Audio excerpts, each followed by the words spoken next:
When you bought a physical game on a disc, you walked out of the store with a piece of property. You owned it and nobody could reach back in and take it away from you. That boundary is disappearing, and Sony just showed everyone how they plan to finish it and us off.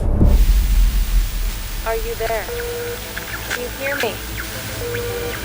Is it over? Did they win?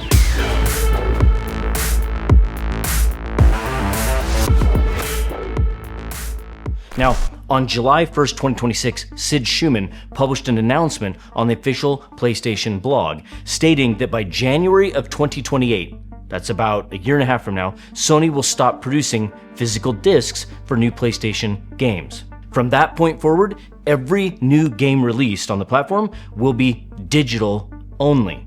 Schumann described the move as the natural direction, and he assured players that games released before that deadline would not be impacted.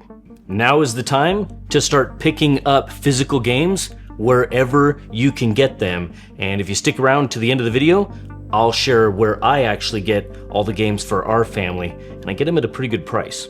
Now that sounded like a simple transition for future releases, and then 6 weeks later, the legal side of things shows up, and it's different.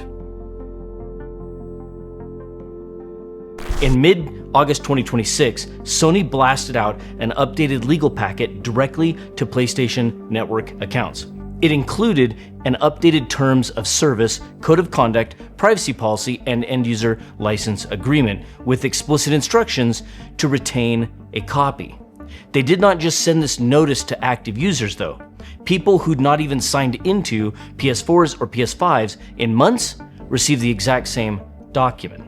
The software is, and we've heard this so many times, licensed to you, not sold. Sony grants a limited, personal, non-exclusive, non-transferable license to utilize the software. And if Sony decides to close your account, that license terminates immediately. Think about that for a moment.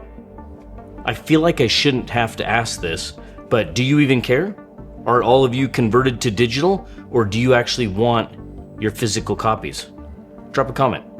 So here's the thing. When a company ties a physical disc to a revocable online account, the physical disc loses its independence. You might still have the disc, but if Sony terminates your account or cuts off the platform, that disc stops working as a game. Telling people that their existing physical collections are safe means very little when the legal terms governing their accounts give the platform total authority to just turn off access. Now, preservation advocates recognized where this was heading, and I think we did too a long time ago. The preservation group Does It Play organized a campaign called PSBlackout. Now it's running from August 23rd to August 30th. We're right in the middle of it. They asked people to log off and not play or buy anything on the PlayStation Store. Now on August 24th, the organizers announced that the 7-day blackout was only a starting point, telling players to keep their consoles offline until Sony changes course. But of course, Sony has not reversed their position. And the friction runs deeper than account terms and community protests. Major third-party game developers were not even given advance notice about the January 2028 physical cutoff. They found out that Sony was eliminating discs at the same moment the public read the blog, just like we did. We have been covering a lot of mass surveillance topics here on the channel recently, especially this company right here, Flock. In fact, they got me demonetized on X for exposing a bunch of their lies and misinformation. So we put together this awesome kind of like dystopian style Flock shirt. It's I think we call it the Resist Flock City, and you can head over to loyalmoses.com and pick up yours today and help support the channel, or I think it might even be linked here on the YouTube channel. All right, thanks. Back to the video. And on August 25th, Rishi Alwani at High Chaos Run published an accusation against PlayStation India. The report accused regional offices of blacklisting media outlets that reported on the physical media cutoff. Think about that.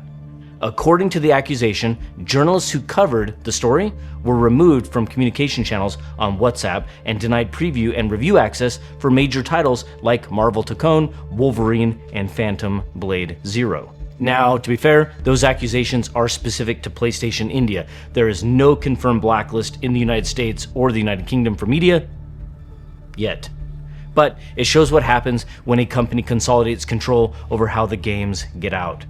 Won't this put retailers like GameStop completely out of business that rely solely on physical games? And honestly, I don't think this is going to save us much money, if anything at all. We're still going to be spending thousands of dollars on consoles and hundreds of dollars on these games. We actually get a lot of our PlayStation games for the family on the second-hand market. So this right here was actually picked up in the Valley at a pawn shop. In fact, it was the same shop that I messaged the owner when I was making this video, and he did all of the B-roll for the video. So go in the comments and say, thanks, Will. When physical discs like this are eliminated, secondary markets vanish. You cannot sell an old digital license to a neighbor, and you cannot lend it to a friend. You trade property rights for a temporary permission slip on a corporate server, and the moment they rewrite the rules, you are left with holding nothing.